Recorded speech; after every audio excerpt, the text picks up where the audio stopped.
Mr. Deputy Speaker, I rise in support of the motion. I will speak on how our foreign policy is adapting to geopolitical shifts and the growing presence of foreign interference and how Singapore can remain vigilant against it. As noted by previous speakers, the global economic and strategic order is indeed shifting. As a small, open and trade-dependent country, Singapore is especially sensitized to these shifts. Let me briefly elaborate on some of the key geopolitical trends affecting us. First, great power contestation between the US and China is intensifying. The Asia-Pacific region has become a primary arena of the contestation, which spans trade, security, ideology, and technology. The South China Sea is an example of how tensions between major powers could have direct implications for peace and prosperity in our neighborhood. Second, geopolitical conflicts weigh heavily on the international system. Some wars continue unresolved and are difficult to end, while others have been rekindled in recent times. They have resulted in immense humanitarian suffering and generated strong emotional resonance in many countries, including ours. Such conflicts have also delayed or impaired decision-making at regional or international groupings, making cooperation more difficult. Third, nationalism and protectionism are on the rise. Countries are taking a narrower and more transactional view of their national interests. Declining strategic trust between countries has also led to increased contestation. We are seeing the fragmentation of global trade and technology ecosystems, export controls on sensitive technologies, and competing standards in areas like AI. Consequently, multilateralism and rules-based international trade are under considerable strain. These trends are keenly felt by Singapore, an open economy and global business hub, whose security and prosperity have been boosted in the post-war era by favorable conditions such as an extended period of relative peace in Southeast Asia, a rules-based international order largely shaped by US leadership, and China's success in reform and opening up. We now face greater risks, narrowed room for maneuver, and sharpened trade-offs in our foreign policy decisions. In the face of these geopolitical shifts, it would be natural to wonder whether Singapore's foreign policy should change significantly. But in fact, Singaporeans can expect to see more continuity rather than change in our foreign policy. And this is because we have never taken for granted favorable global and regional conditions. We took pains to develop a diversified diplomatic strategy, just as we have built a diversified economy. MFA has invested as much effort and energy into advancing Singapore's contributions at multilateral fora and regional groupings as we have in maintaining bilateral accounts with our partner countries, which together constitute a broad geographical spread. We have also remained consistent in being a trusted friend and honest broker to our partners, adding value wherever we can, but also accepting the limitations of being a small country. While there will be some adjustments to our diplomacy, these will not be abrupt shifts. Let me elaborate. Mr. Deputy Speaker, we are doubling down on existing international partnerships and networks. At the core of this effort is ensuring that our relationships with our closest neighbors, Malaysia, Indonesia, and Brunei, remain strong, wide-ranging, and forward-looking. We have embarked on long-term projects to enhance connectivity and strengthen economic and people-to-people ties, such as the Johor-Singapore Special Economic Zone and the RTS link. We will also expand our partnership into emerging areas like renewable energy and human capital development. ASEAN remains a cornerstone of our foreign policy. Deeper economic integration within ASEAN remains vital to unlocking the vast potential of our region. We will work towards this by upgrading and fully implementing our trade agreements, deepening cross-border digital frameworks, developing the ASEAN Power Grid, and advancing green economy standards. We will also expand ASEAN's network of partnerships, ensure key international players have a stake in our region's success, and maintain an open, inclusive, and ASEAN-centered regional architecture. Singapore's upcoming chairmanship of ASEAN in 2027, which coincides with ASEAN's 60th anniversary, will be an important opportunity for us to help amplify ASEAN's voice, effectiveness, and relevance globally. We have built strong relations with major powers over the years and will continue to do so. The US is our top trading partner in services and our largest foreign investor. We are also the US's only major security cooperation partner. China is our top trading partner in goods, and we are China's largest foreign investor. Our bilateral interactions with China are multi-tiered, led by the Joint Council for Bilateral Cooperation at the DPM level and comprising 3 G2G projects and 8 province-level economic councils. We see much potential to advance mutually beneficial bilateral cooperation between Singapore and the US and between Singapore and China in multiple areas. However, the space for us to do more together would narrow if US-China contestation were to escalate. We must remain clear-eyed and have the resolve to make decisions that are in Singapore's long-term national interests.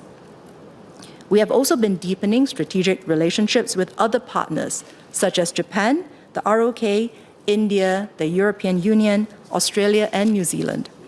We have strong economic and security cooperation with Japan and the ROK, as well as a like-minded approach towards free trade. I look forward to the upgrading of our relations with the ROK to a strategic partnership next month. With India, we upgraded relations to a comprehensive strategic partnership and are working to expand collaboration in forward-looking areas such as digitalization, connectivity, advanced manufacturing, fintech, and space. With the European Union, our FTA and the latest digital trade agreement have given Singapore businesses preferential access to one of the world's largest markets, while our cooperation in sustainability and green transition opens up new areas of growth. As we embark on the next round of our comprehensive strategic partnership with Australia, we're exploring initiatives with a regional focus, as well as collaborations in frontier areas like critical technologies and space.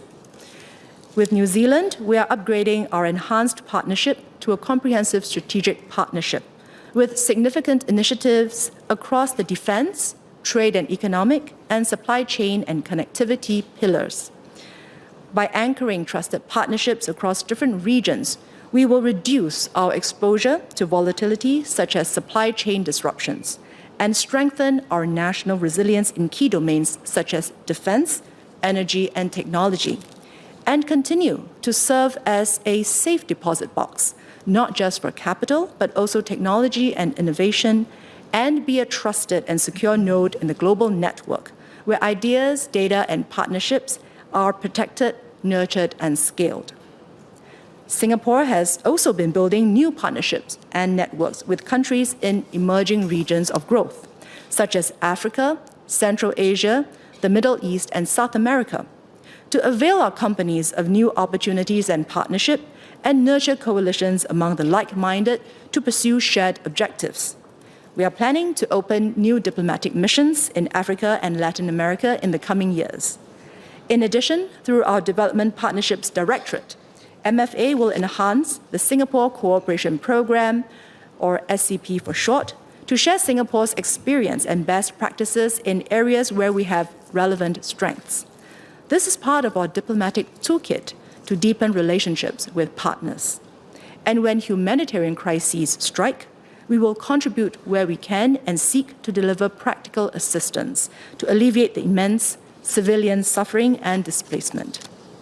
We have done so when a magnitude 7.7 earthquake struck central Myanmar in March 2025 and are providing ongoing aid to the civilians in Gaza, something that we discussed in this House yesterday. The rules-based international order may be under strain, but many countries still believe that there is more to be gained from cooperation than contestation, and that like-minded partners can continue to cooperate on initiatives like digital economy agreements, green economy partnerships, and global governance initiatives, albeit on a smaller scale, and we are among them. This is why we will do our utmost to support multilateral institutions, enhance international law, contribute to global governance discussions, and promote peaceful dispute resolution. We contribute actively to the development of global norms by leading groupings like the Forum of Small States and the Global Governance Group to discuss issues facing small states and to champion practical cooperation on issues such as respect for international law, climate change adaptation, and digital transformation. Singapore's chairmanship of the Open-Ended Working Group on Cybersecurity at the UN from 2021 to 2025 led to the establishment of a UN global mechanism on cybersecurity.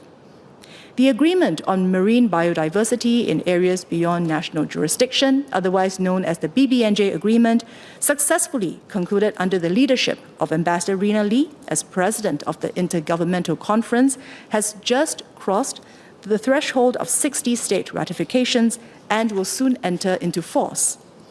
Singapore has also made contributions to the World Intellectual Property Office, or WIPO, Treaty on Intellectual Property, Genetic Resources, and Associated Traditional Knowledge, and the Paris Agreement on Climate Change, particularly the development of carbon markets. Singapore will also continue taking up leadership roles in international bodies where we have significant expertise. For example, at the International Civil Aviation Organization, or ICAO, the International Maritime Organization, or IMO, the Commission on Narcotic Drugs, and the WIPO, as mentioned earlier.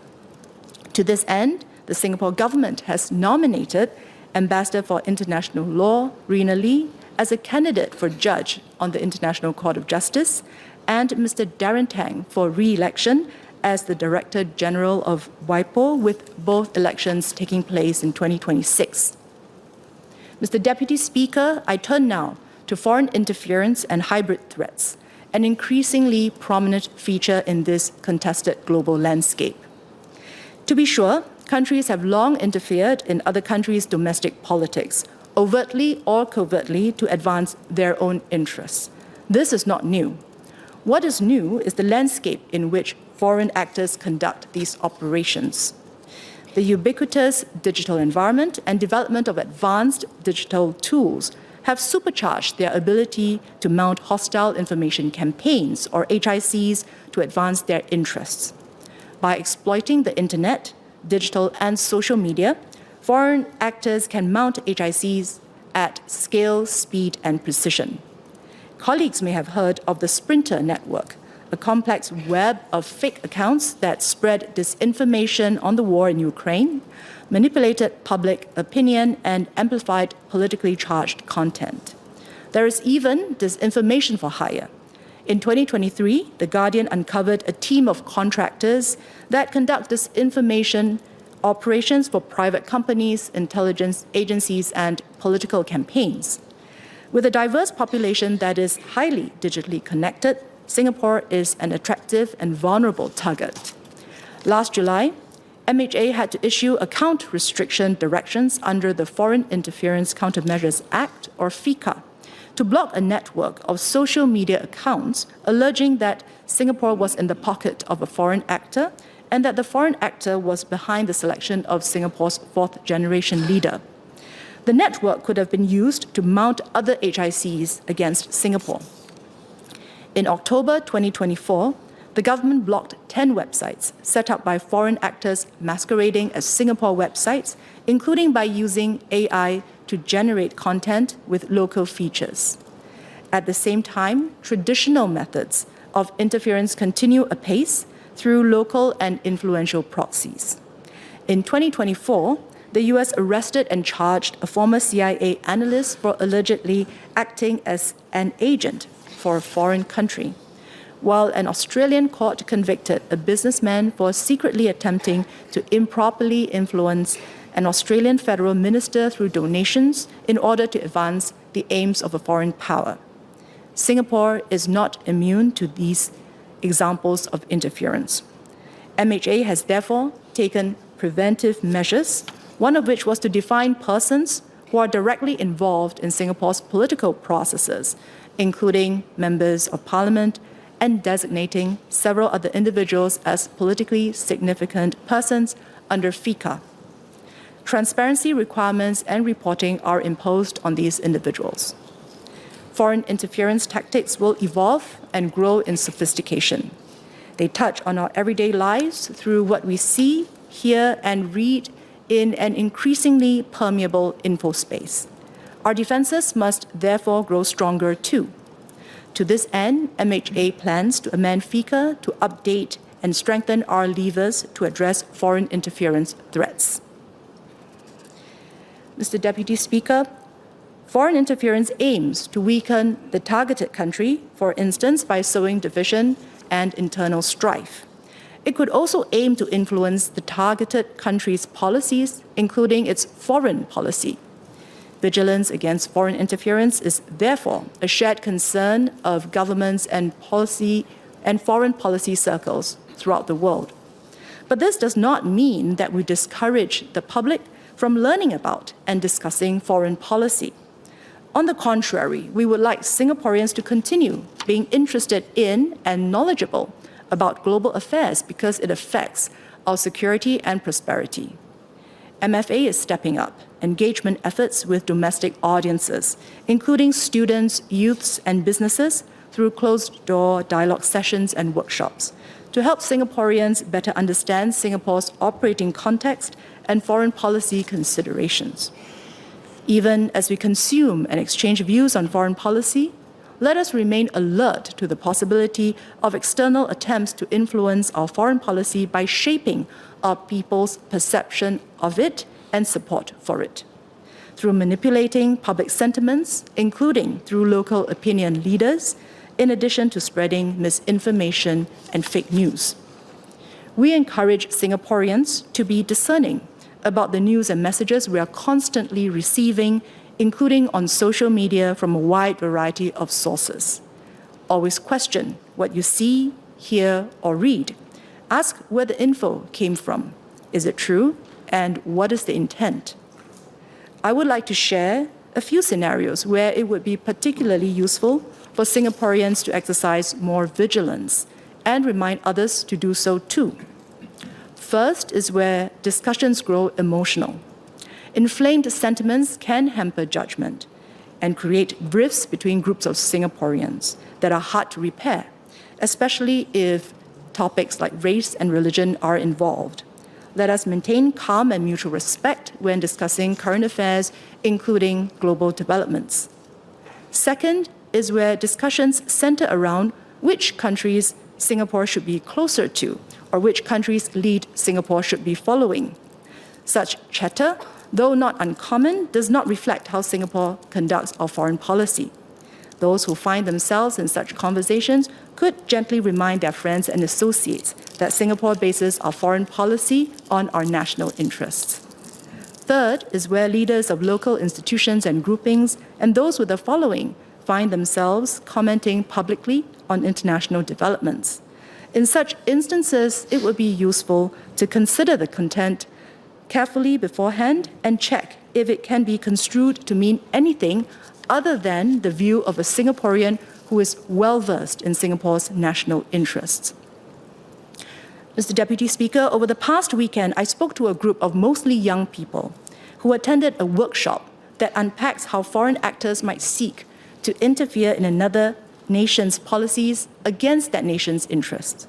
And I was heartened that they were so keen to know more about Singapore's approach to foreign policy and supportive of the need to safeguard Singapore's autonomy and agency in a complex world. Through more of such engagements, I hope that youths and community leaders can spread the word in their own circles. Mr. Deputy Speaker, foreign policy starts at home. We have repeated this many times in Parliament because it is not an abstract slogan, but a vital shield. Singapore's relevance to the world depends on our ability to create value. We can be reliable and trusted by other countries only if we remain principled and consistent. We can only achieve this if we speak with one united voice. And this stems from domestic stability, as well as public trust in the government. If our social fabric frays, our international credibility will weaken. Malignant actors may seek to exploit our divisions for their own interests. Support for our foreign policy does not mean unconditional agreement with all decisions, but a shared commitment among Singaporeans to safeguarding Singapore's sovereignty and long-term interests. National unity and domestic support allow our leaders to stand firm under external pressure, to say no when it matters most, and to negotiate confidently on behalf of all Singaporeans to protect and advance our interests. The government will continue to do its part through legislation, broadening education, and regular engagements with different segments of society to raise awareness and understanding of our foreign policy considerations and Singapore's global contributions. But more crucially, we must, as a nation and as a people, be alive to attempts by foreign actors to interfere in our politics, policies, and way of life. Legislative levers can only do so much, and they are often brought into play only ex post. The ultimate line of defense against foreign interference is an aware and discerning people. Mr. Deputy Speaker, in Mandarin, please. 副议长先生，国际秩序日趋被削弱，世界也不太平。在这种情形下，我们更有必要防范外来干预和混合型威胁。内政部计划更新防止外来干预对应措施法令，以加强我国应对外来干预的能力。外来干预的多种目的当中，除了左右目标国的政局、削弱目标国的内部团结，也可能包括影响目标国的外交政策。因此，各国政府和外交人员对外来干预都有所警惕。但这并不表示我们不鼓励国人积极了解国际动态，谈论外交政策。相反的，我们希望国人关心国际局势，并对其具有一定的认识，因为这深刻地影响我国的安全与繁荣。因此，外交部会增加与国人的互动，包括学生、青少年、企业界等，帮助国人更好地掌握新加坡面临的国际形势，让他们更熟悉我们的外交政策。国人在接触讨论外交相关的话题时，也需要了解外来势力有可能借机影响国人对国际局势的认知，进而改变国人对新加坡外交政策的看法与支持。具体作业方式可能包括利用意见领袖之类的人士，操纵本地舆情，散播假消息等。我们鼓励国人在接获来自四面八方，包括社交媒体平台的信息时，留意来源，并对信息的真伪和立场有一定的警惕。有几个场景是特别值得我们注意的。如果国人碰到这些情况，除了自己有所警惕，也可以提醒身边的朋友：一、情绪过度激动的讨论，尤其是涉及种族、宗教等敏感课题时，有可能造成国人之间无法弥补的隔阂。大家在讨论时事，包括国际时事时，需要保持相互尊重和冷静。二、有些涉及国际关系的讨论中会出现新加坡应该更贴近某某国或追随某某国之类的说法。这种闲谈不算罕见，但并不能够反映新加坡外交决策的实况。要是国人听到这种说法，不妨温馨提醒发言者，新加坡的外交政策是以新加坡的国家利益为出发点。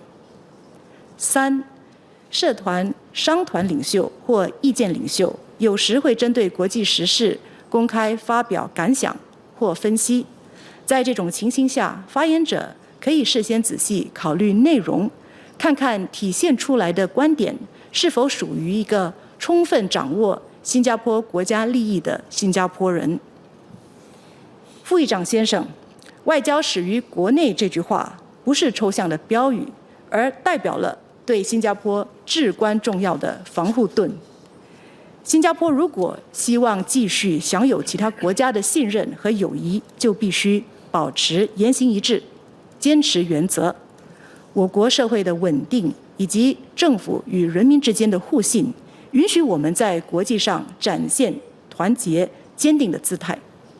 如果我们的社会出现裂痕，我们在国际上的信誉可能会遭受打击，恶意者也可能趁虚而入而达到他们的目标。支持我国外交政策，并不意味着国人必须赞同政府的每项外交决策，而是同意共同捍卫新加坡的主权和我国长远的国家利益。有了这种共识，我国领袖就有底气在面对外来压力时站稳立场，在必要的关键时刻勇于说不，并且代表所有新加坡公民在国际谈判中从容自信地为我国争取权益。Mr. Deputy Speaker, we are facing uncertain times, but Singapore has never been fatalistic. We have agency. We have succeeded by staying united at home, relevant abroad, and nimble in adapting to change. I believe that with the trust and support of our people, we can continue to secure a better global future for Singapore and Singaporeans. Mr. Deputy Speaker, I support the motion.